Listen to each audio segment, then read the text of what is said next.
honestly can't even believe I'm about to make this video, because to me, I'm like, what? How do people not already do this? But something I'm realizing when I listen to people tell stories in the airport, on social media, on the subway, people tell stories without their tone of voice matching what they're saying. And again, as a person who's been on Broadway, like, I understand that that's probably like the peak of this act.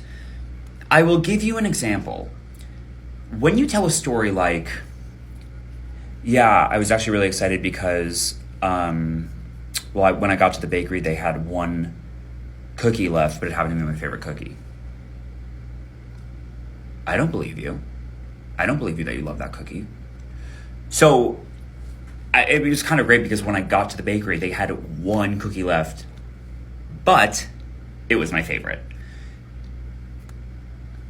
I buy it because it was told honestly. And I genuinely think this is a product, and someone call me out and tell me I'm wrong, but I genuinely believe this is a product of like not wanting to take up too much space, because if you tell a story dry and boring, at least then the only space you're taking up is with the quite literal words that are coming out of your mouth. But if all of a sudden you have a personality, or you're speaking maybe a hair louder than you were before, well, then that's too much. That's just too much.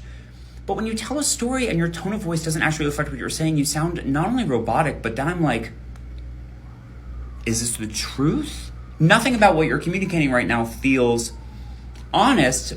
So in your journey to take up less space, you actually come across possibly as disingenuous, because the way you are telling your story doesn't match what your story says. Again, I didn't think that this needed to be said, but a lot of y'all are out here telling joyous stories completely like this.